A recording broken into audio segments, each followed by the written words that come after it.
নমস্কার, আপনারা শুনছেন বাংলার গাল গপ্প। এটি আমার চ্যানেলের প্রথম ভিডিও।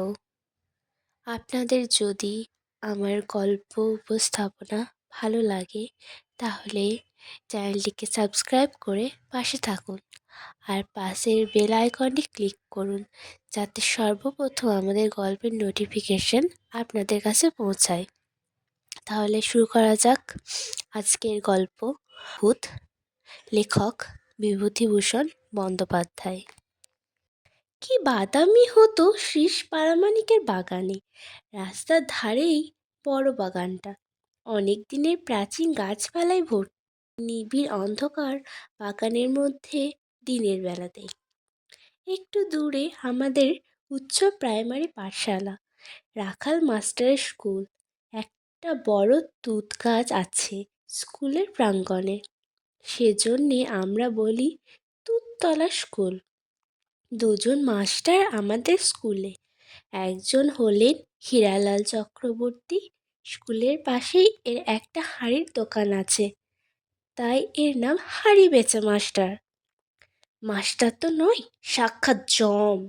বেতের বহর দেখলে পিলে চমকে যায় আমাদের। টিফিনের সময় মাস্টারমশাইরা সব ঘুমোতেন। আমরা নিজের ইচ্ছে মতো মাঠে বাগানে বেরিয়ে ঘণ্টাখানেক পরেও এসে হয়তো দেখি তখনও মাস্টারমশাইদের ঘুম ভাঙেনি। সুতরাং তখন আমাদের টিফিন শেষ হলো না। টিফিনের মনে হচ্ছে ছুটি, মাস্টারমশাইদের ঘুমোবার ছুটি। সেদিনও এমনই হলো।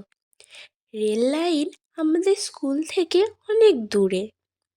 আমরা মাতলার পুল পেরিয়ে এলাম, রেল লাইন বেরিয়ে এলাম। ঘণ্টাখানেক পরে এসেও দেখি এখনও হাঁড়ি বেচা মাস্টার নাক ডাকছে। নারায়ণ বললে, ওরে চুপ চুপ চেঁচাসনি, চল ততক্ষণ পারামানিকদের বাগানে বাদাম খেয়ে আসি। আমাদের দলের সবাই মত দিলে। আমি বললাম, বাদাম পাড়া সোজা কথা, তলায় কত পড়ে থাকে এই সময়, চল তো দেখি। এইবার সবাই আমরা মিলে পারামানিক দিয়ে বাগানে ঢুকলাম পুলের তলার রাস্তা দিয়ে। দুপুর 2টো, রোদ ঝমঝম করছে। শরৎকাল, রোদের তেজও খুব বেশি।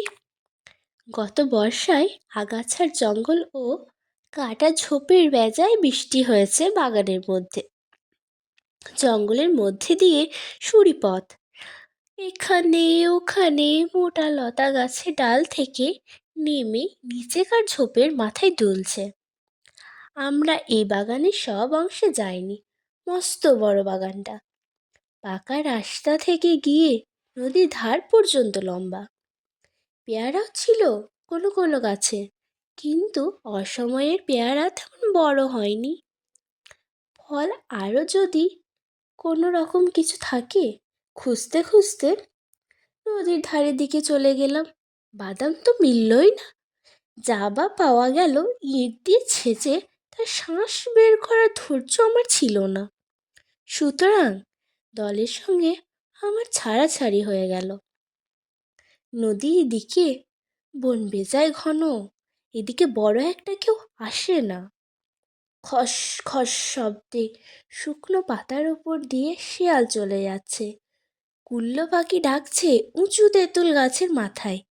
আমার যেন কেমন ভয় ভয় করছে। আমাদের স্কুলের ছেলেরা কানে হাত দিয়ে গায়, ঠিক দুঃখর বেলা ভূতে মারে ঢেলা, ভূতের নাম রশি, হাঁটু গেড়ে বসি। সঙ্গে সঙ্গে তারা হাঁটু গেড়ে বসে পড়ে। এসব করলে নাকি ভূতের ভয় চলে যায়। আমার সঙ্গে কেউ নেই, ঠিক দুপুরবেলাও বটে। মন্তরটা মুখে আওড়ে হাঁটু গেড়ে বসবো, কিন্তু ভূতের নাম রশি হলো কেন? শ্যামাও হতে পারত, কালো হতে পারত, নিবারণ হতেই বা আপত্তি কি ছিল? একটা বাঁক ঘুরে বড় একটা বাঁশবন আর নিবিড় ঝোপ তার তলায়। সেখানটায় গিয়ে আমার বুকে ধিপ ধিপ যেন হঠাৎ বন্ধ হয়ে গেল। একটা আমড়া গাছের তলায় ঘন ঝোপের মধ্যে আমড়া গাছের গুড়ি ঠেস দিয়ে বসে আছে বড় বাঘদিনী। ভালো করে উঁকি মেরে দেখলাম, হ্যাঁ ঠিক বড় বাঘদিনী বটে। সর্বনাশ, সে যে মরে গিয়েছে। বড় বাঘদিনীর বাড়ি আমাদের গায়ের গোসাই পাড়ায়। অশ্বত্থতলার মাঠে একখানা দোচালা কুঁড়ে ঘরে সে থাকতো, কেউ ছিল না তার। পালমশাইয়ের বাড়ি ঝিগড়ি করতে অনেক দিন থেকে। তারপর তার জ্বর হয়, এই পর্যন্তই জানি। একদিন তাকে আর ঘরে দেখা যায় না, মাস দুই আগের কথা।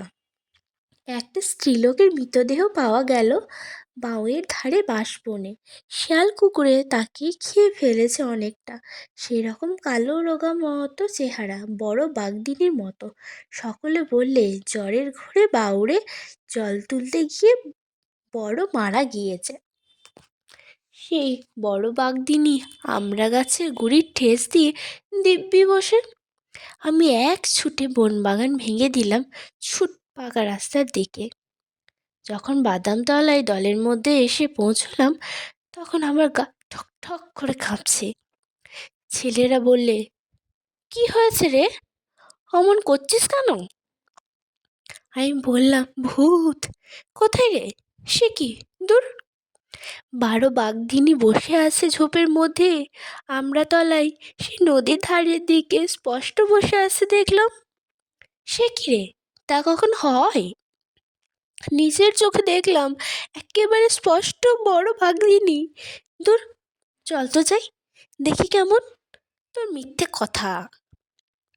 সবাই মিলে যেতে উদ্যত হলো, কিন্তু সেই সময় দলের নিমাই কল্লু বললে, না ভাই, ওর কথায় বিশ্বাস করে অতদূর গিয়ে স্কুল ফিরতে বড্ড দেরি হয়ে যাবে। এতক্ষণ মাস্টারদের ঘুম ভেঙেছে। হাঁড়ি বেচে মাস্টারের বেতের বহর জানো তো, সে ঠেলা সামলাবে কে? আমি ভাই যাব না, তোমরা যাও। ওর সব মিথ্যে কথা। দলের কৌতূহল মিটে গেল হাঁড়ি বেচে মাস্টারের বেতের বহর স্মরণ করে। একে একে সবাই স্কুলের দিকে চলল, আমিও চললাম। আমরা গিয়ে দেখি মাস্টার মশাইদের ঘুম খানিক আগেই ভেঙেছে। গতিক দেখে মনে হলো হাঁড়ি বেচা মাস্টার আমাদের শূন্য ক্লাসরুমের সামনে অধীরভাবে পায়চারি করছিলেন। আমাদের আস্তে থেকে বলে উঠলেন, এই যে খেলা ভাঙলো। আমরা বলতে পারতাম, আপনার ঘুম ভাঙলো। কিন্তু সে কথা বলে কে? তার ক্রুদ্ধ দৃষ্টির সামনে আমরা তখন সবাই একটুকু হয়ে গিয়েছি। ক্লাসে ঢুকে হাঁকলেন, রত্না, অর্থাৎ আমি। এগিয়ে গেলুম। কোথায় থাকা হয়েছিল? আমি তখন নবমীর বাঁচার মতো জড়সড় হয়ে কাঁপছি। এদিকে বড় বাঘদিনী, ওদিকে হাঁড়ি বেচা মাস্টার। আমার অবস্থা অতীব শোচনীয় হয়ে উঠেছে, কিন্তু শেষ অস্ত্র ছিল আমার হাতে, তা ত্যাগ করলাম। বললাম, পণ্ডিত মশাই, দেরি হয়ে গেল কেন ওরা জানে। এই প্রামাণিকদের বাগানে বাদাম কুড়োতে গিয়ে ভূত দেখেছিলাম, তাই। হাঁড়ি বেচা মাস্টারের মুখে অবিশ্বাস ও আতঙ্ক যুগপৎ ফুটে উঠল। বললেন, ভূত? ভূত কি রে? আজ্ঞে ভূত, সেই যারা। বুঝলাম বান্দর। কোথায় ভূত? কিরকম ভূত? সব বিস্তারে বললাম। আমার সঙ্গীরা আমায় সমর্থন করলে। আমায় কিরকম হাঁপাতে হাঁপাতে আসতে দেখেছিল বললে সে কথা। হাঁড়ি বেচা মাস্টার ডেকে বললেন, শুনছেন দাদা? রাখাল মাস্টার তামাক খাওয়ার জোগাড় করেছিল। বললেন, কি? ওই কি বলে শুনুন, রত্না নাকি এক্ষুনি ভূত দেখে এসেছে সর্বপরামানিকদের বাগানে। সর্বপরামানিক? সর্বপরামানিক কে? আরে, ওই শ্রীশ পরামানিকের বাবার নাম, ওদের বাগান। আবার বর্ণনা করি সবিস্তারে। রাখাল মাস্টার গোড়া ব্রাহ্মণ। হাঁচি, টিকটিকি, জল পড়া, তেল পড়া সব বিশ্বাস করতেন। গম্ভীরভাবে ঘাড় নেড়ে বললেন, তা হবে না, তাতে মৃত্যু। কিন্তু গতি হয়নি। হাঁড়ি বেচা মাস্টার একটু নাস্তিক প্রকৃতির লোক। অবিশ্বাসের সুর তখনও তার কথার মধ্যে থেকে দূর হয়নি। তিনি বললেন, কিন্তু দাদা, এই দুপুরবেলা ভূত থাকবে বাগানে বসে গাছের গুঁড়ি ঠেস দিয়ে? তাতে কি, তা থাকবে না? ভূত এমন কিছু লেখাপড়া করে দিয়েছে নাকি? তোমাদের আবার যত সব আচ্ছা চলুন দেখি, গিয়ে দেখে আসি। ছেলেরা সবাই সমস্বরে চিৎকার করে সমর্থন করলে। মাস্টার বললেন, হ্যাঁ, যত সব ভূত তোমাদের জন্য সেখানে এখনো বসে আছে কি না? ওরা হলো কি বলে অশরীরী, মানে ওদের শরীর নেই, ওরা মানে বিশেষ অবস্থায়। হাঁড়ি বেচা মাস্টার বললেন, চলুন না দেখে আসি গিয়ে কিরকম কাণ্ডটা। যেতে দোষ কি? আমরা সকলেই তো এই চাই।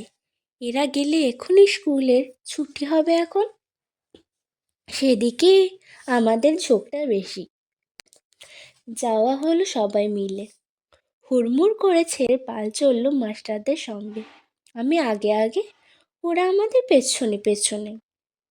সেই নিবিড় ঝোপটাতে আমি নিয়ে গেলাম ওদের সকলকে।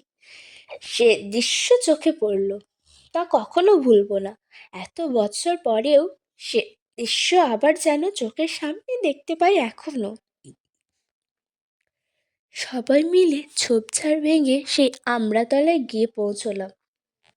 যা দেখলাম তা অবিকল এই, আমড়া গাছের তলায় একটা ছেঁড়া, অতি মলিন, অতি দুর্গন্ধ কাঁথা পাতা, পাশে একটা ভারে ভারটাক জল।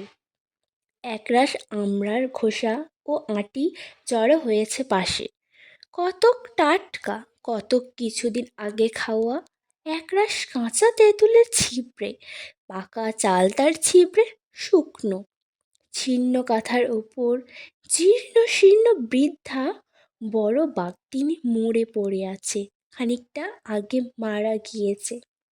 এ সমস্যার কোনো মীমাংসা হয়নি। আমরা হই হই করে বাইরে গিয়ে খবর দিলাম। গ্রাম্য চৌকিদার ও দফাদার দেখতে এলো।